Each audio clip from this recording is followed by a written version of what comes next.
Hi, it's Tracy at Grantham Breeder Services. I just wanted to discuss and share with you a tip that I have in one of my ebooks about prepping your nursery area and setting up the best conditions for your mum and puppies. And a lot of people like to buy new vet bed for a new litter, and I'm the same. I tend to do exactly the same. We've got a litter due soon and I've bought new vet bed and I'm just prepping it now for my puppies. I'll show you exactly what I do to prep the vet bed and why it's so important. This is the fluff that I've brushed off a new bit of vet bed that I've actually already hoovered. So I've brushed this off.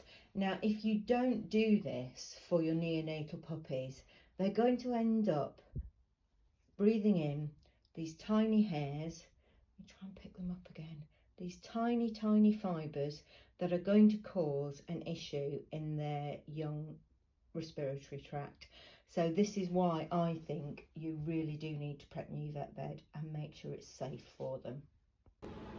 So I hope you can hear me above. I've got a noisy freezer and all the dog food in next to me. It's just decided to strike up.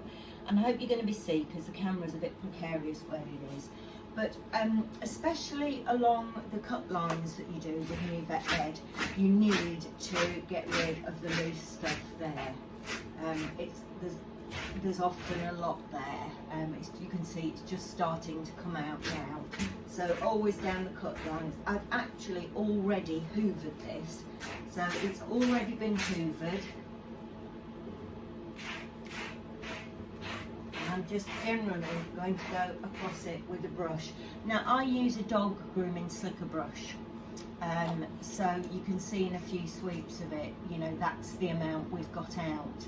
And like I'm trying to point out to you, this could potentially be a great irritation to a neonatal respiratory tract.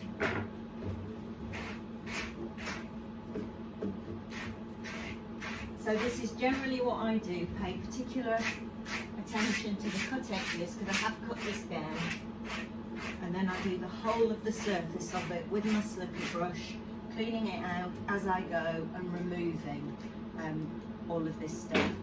I'll carry on and do it now, and then I'll show you at the end.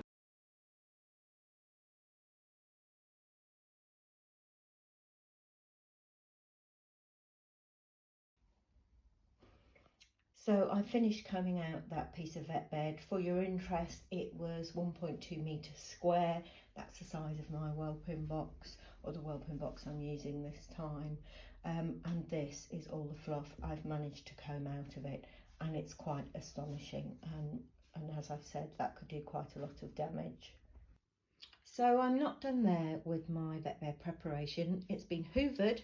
It's now had all of this brushed, combed out of it. What I'm now going to do with it is put it in the washing machine. For me, I will wash it with an antibacterial powder. I just prefer to do that, and then I know it's as clean as it can be before I use it in the Whelping box. And then it will actually go in the tumble dryer as well.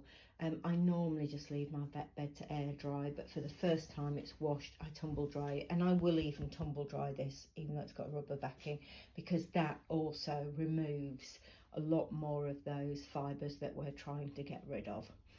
If this is nothing you've ever considered before when having a litter, please do consider it moving forward. I think you'll agree, you know, this is a significant amount of loose fibres that can cause some irritation for your young puppies.